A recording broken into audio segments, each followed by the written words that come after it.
कुंभ मेला विश्वास का एक अद्भुत नजारा अपनी जड़ें प्राचीन भारतीय पौराणिक कथाओं में ढूंढता है।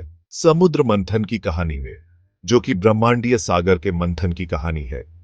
यह अमृता की कहानी है, एक ऐसे समय की जब देवता और राक्षस दोनों ही अमृता की चाह में अमृत निकालने के लिए एक साथ आए और समुद्र मंथन करने लगे। इस विशाल कार्य के लिए मंदरा पर्वत को मथानी बनाया गया और नागराज वासुकी ने खुद को रस्सी के रूप में प्रस्तुत किया। जैसे ही मंथन शुरू हुआ, चारों तरफ हलचल मच गई। समुद्र की गहराइयों से जहर और खजाने दोनों ही बाहर निकलने लगे। इन खजानों में से एक था धन्वंतरी का प्रकट होना, जो देवताओं के वैद्य थे और अपने हाथों में अमृत से भरा कलश लिए हुए थे।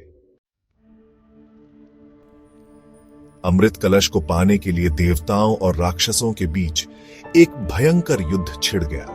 भगवान विष्णु ने अपनी चतुराई से मोहिनी का रूप धारण किया, जो एक सुंदर अप्सरा थी, जिसने राक्षसों को मोहित कर लिया और देवताओं के लिए अमृत सुरक्षित कर लिया। हालांकि देवताओं और राक्षसों के बीच हुए पीछा के दौरान अमृत की कुछ बूंदें पृथ्वी पर 4 पवित्र स्थानों पर गिर गईं। ये 4 स्थान प्रयागराज, हरिद्वार, उज्जैन और नासिक अमृत के स्पर्श से पवित्र हो गए। ऐसा माना जाता है कि इन चारों शहरों में लगने वाला कुंभ मेला इसी दिव्य घटना और अमृत की शाश्वत शक्ति का उत्सव है। कुंभ मेले का महत्व प्राचीन हिंदू धर्म ग्रंथों में भी बताया गया है। उदाहरण के लिए भागवत पुराण में समुद्र मंथन का विशद वर्णन है। इन पवित्र स्थलों के महत्व को रेखांकित करता है। इस त्योहार के ऐतिहासिक प्रमाण 7वीं शताब्दी ईस्वी के हैं, जिसका उल्लेख चीनी यात्री ह्वेन त्सांग के वृतांतों में मिलता है। आदि शंकराचार्य 8वीं शताब्दी के दार्शनिक संत ने कुंभ मेले के महत्व को और बढ़ाया।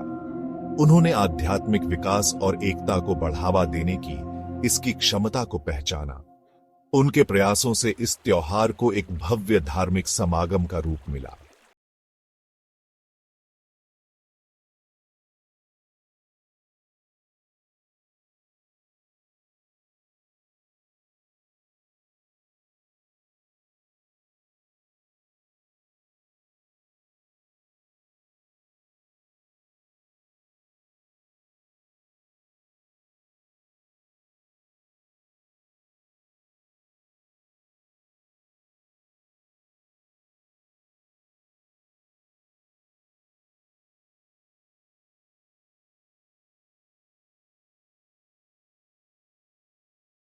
चालीस साल में प्रयागराज में होता है, जो एक दुर्लभ और शुभ ग्रह स्थिति होती है।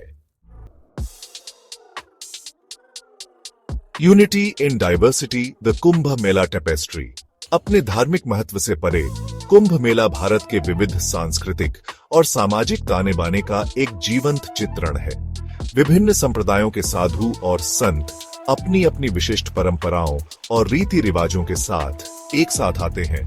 मेला ग्राउंड को भारतीय आध्यात्मिकता के एक सूक्ष्म जगत में बदल देते हैं। कुंभ मेला सामाजिक बाधाओं को दूर करता है। जीवन के सभी वर्गों के लोग जाति, पंथ या सामाजिक प्रतिष्ठा के बावजूद यहाँ समान रूप से एकत्रित होते हैं, जो उनकी आस्था और साझी सांस्कृतिक विरासत से एकजुट होते हैं। Beyond faith, the economic engine of Kumbh. Kumbh Mela, जबकि अत्यधिक आध्यात्मिक है, भारत की अर्थव्यवस्था में भी महत्वपूर्ण भूमिका निभाता है। तीर्थ यात्रियों की भारी आमद स्थानीय व्यवसायों को बढ़ावा देती है। छोटे विक्रेताओं से लेकर धार्मिक कलाकृतियां बेचने वाले बड़े पैमाने पर आतिथ्य और परिवहन सेवाओं तक, सरकार बुनियादी ढांचे और रसद में भारी निवेश करती है, जिससे अस्थायी रोजगार के अवसर पैदा होते हैं। कुंभ मेला मेजबान शहरों और आसपास के क्षेत्रों में राजस्व उत्पन्न करता है और आर्थिक विकास को बढ़ावा देता है। यह एक अनोखे और गतिशील तरीके से आस्था और अर्थव्यवस्था के मेल को उजागर करता है। The Kumbh Mela experience, a sensory overdrive. Kumbh Mela एक ऐसा अनुभव है जो इंद्रियों को झकझोर कर रख देता है। भजनों के उच्चारण, मंदिर की घंटियों की गूंज और तीर्थयात्रियों के भक्ति गीतों से हवा गूंज उठती है। अगरबत्ती और फूलों की सुगंध वातावरण में व्याप्त है। प्रार्थना में एकत्रित लाखों लोगों का नजारा, नागा साधुओं के रंगीन जुलूस और सभा का विशाल पैमाना आत्मा पर एक अमिट छाप छोड़ता है। कुंभ मेले में शामिल होना केवल एक उत्सव को देखने के बारे में नहीं है, यह खुद को एक कालातीत परंपरा, आस्था के उत्सव और मानवता की स्थायी भावना में विसर्जित करने के बारे में है।